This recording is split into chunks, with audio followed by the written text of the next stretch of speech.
Ladies and gentlemen, my name's Paul. Hopefully you're having an amazing day. I want to kick this video off with discussion of AMD's APUs.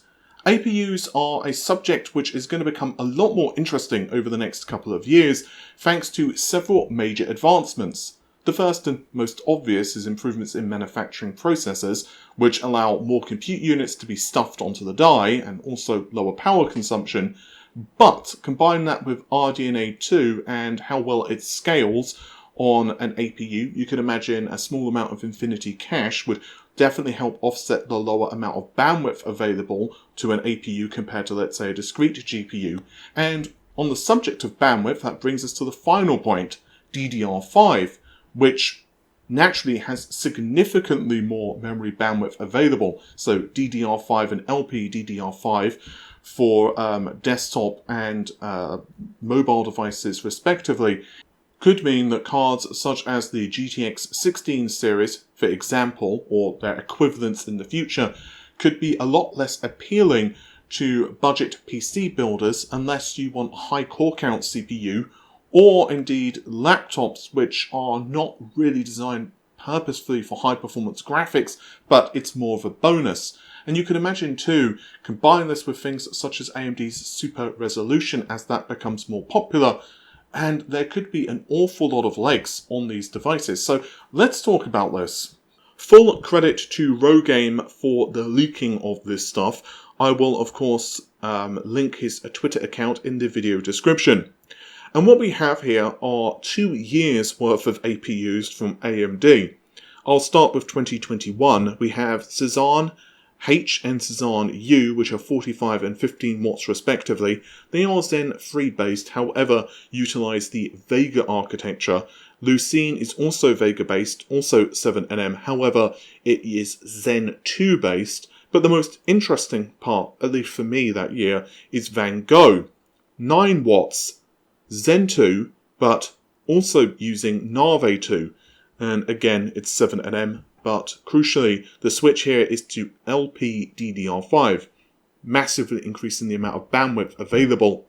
The year after that, we have 2 Rembrandts, the H and U respectively, which again are 45 and 15 watts. Here, Zen 3 is used, along of course with RDNA 2. 6nm process, and as you can imagine, LPDDR5 is the order of the day.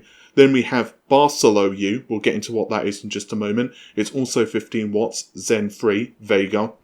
And then Dragon Crest, not Quest, 9 watts, Zen 2 and Nave 2, and 7nm LPDDR5. And yes, I am actually just about to start Dragon Quest, hence the slip up. Barcelo, according to Rogame, is described as a Cezanne U refresh and will act as a replacement for Lucene. Meanwhile, Dragon Crest, not Quest, is a refresh of Van Gogh. And of course, because of that, we'll still be utilizing Zen 2 and RDNA 2 as I just mentioned a moment ago. Cezanne is expected to be announced most likely at CES by AMD next year, and CES is actually shaping up to be extremely exciting with announcements from Nvidia also expected. So the next couple of months are going to be really cool in tech, despite 2020 being absolutely insane with all of the releases. I don't think it's going to be slowing down next year at all, so if you're not subscribed to the channel, well, yeah, that's my hint for you to do so. It's alive! It's alive, I tell you. Yes, despite, well, tons of reports to the contrary, Skylake is not going to be dead with the 11th generation. It will live on. And its reanimated corpse will act as the lower performance CPUs in the 11th generation lineup.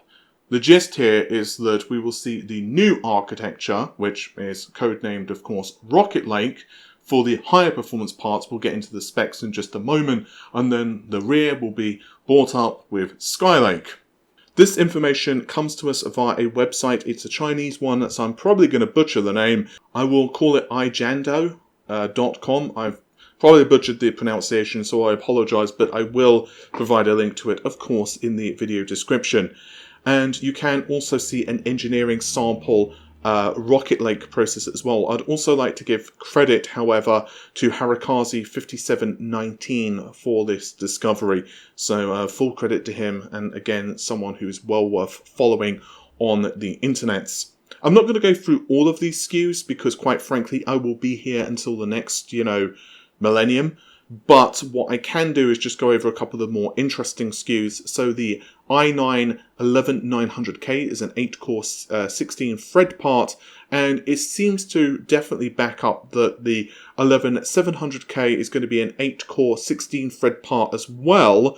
The difference here seems to be clock frequency, and Intel, you'll notice through all of these specifications, is no longer, well, disabling hyperthreading, or SMT if you prefer, for its part, and making that an artificial limitation, which honestly I think is really good, and I wish they'd done it earlier. You will also notice that the highest TDP here is 125 watts, which we can even see with an 11600K, which again is 6 cores and 12 threads. And this is seemingly what you'll see throughout, with Rocket Lake going down to just 6 cores and 12 threads, but you'll notice all of those parts, well, yeah, it seems to be clock frequency and a few other characteristics which separate them, such as the amount of power that they consume, rather than something else like, again, as I mentioned a moment ago, the removal, for example, of hyperthreading. This is not really a surprise.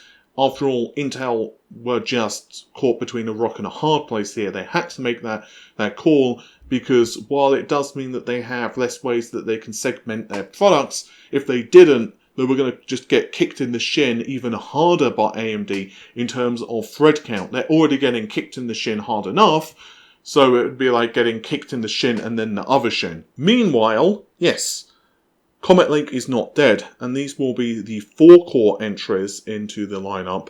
There's not a huge amount to say here. In my opinion, these could be decent for, and I mean, of course, the Skylake-based architecture ones. These could be decent for, general workhorses, that kind of thing. It's really going to be down to the pricing of these parts more than anything else. From what we can gather from all of this information too, the gist is that the new boards will launch in January, but we won't actually be able to get the processors till a couple of months later. It's looking like it's going to be March. So in short, you're just going to be able to look at the board and say, ooh, this is nice, and maybe use your 10900K or whatever on it.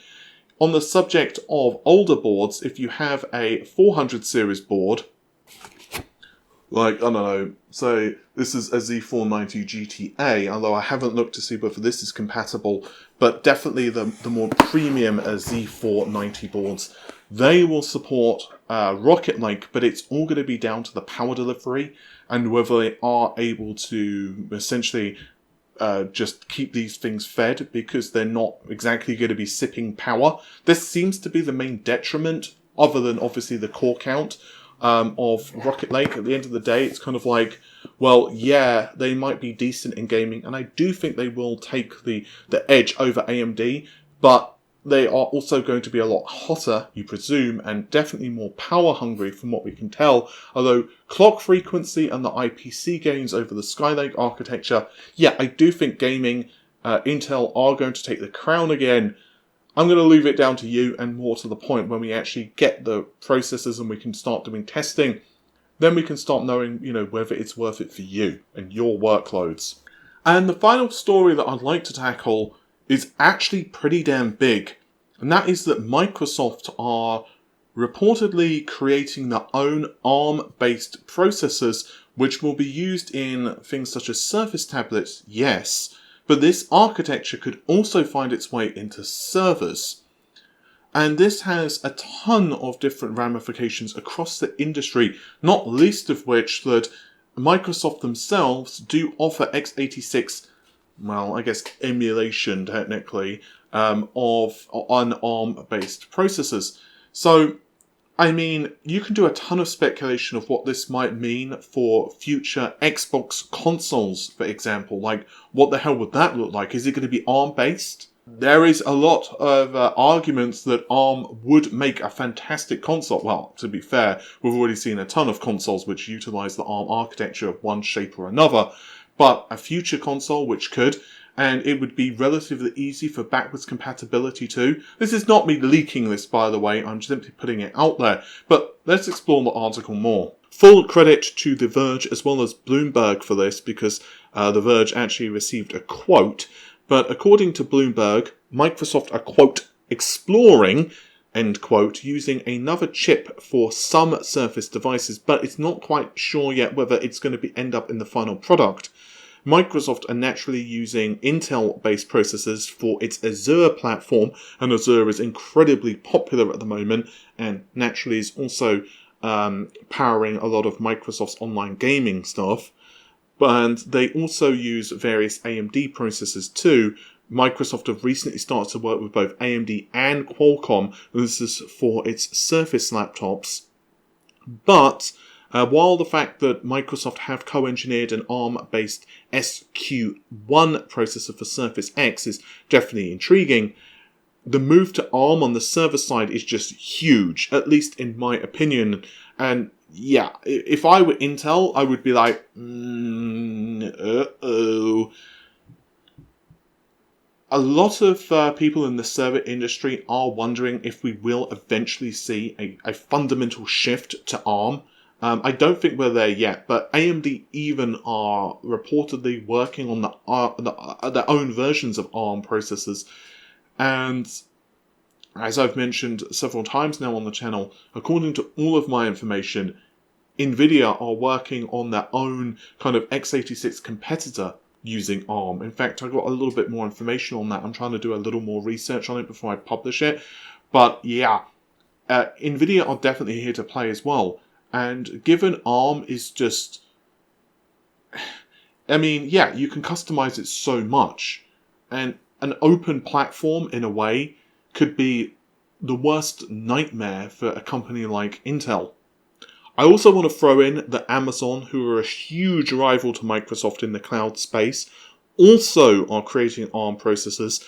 They are known as Graviton 2, and of course they are already launched and they're continuing to push that architecture.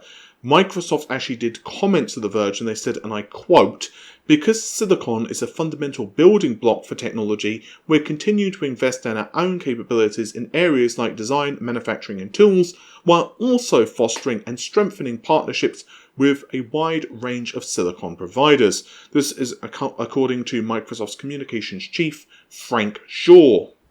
While Surface tablets and servers are amazing and, have their place in the market, to me, my main interest is PC gaming and consoles.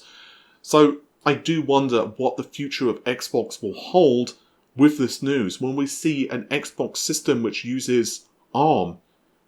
I mean, I don't think they've exactly got working silicon prototypes or anything like that in their offices at this point for the next Xbox, but I imagine that they are starting to prototype at the very least, or, kind of figure out what the specs are and what direction they're going to be going.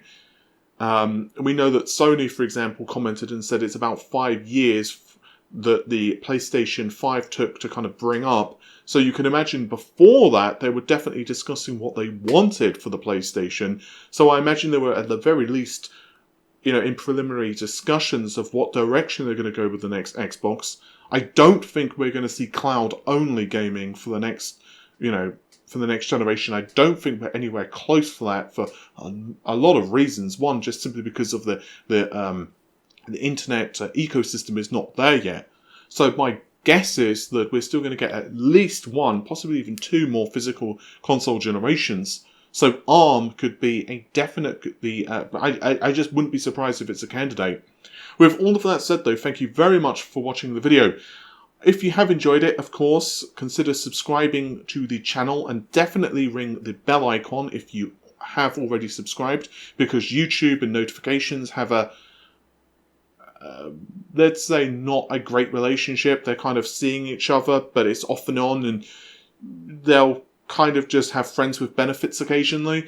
So if you want to subscribe and ring the bell icon, I'd appreciate it. And also, let me know your thoughts on what direction Microsoft are going to be going with the next Xbox. Is it going to still be x86, or will they be going off in a different direction?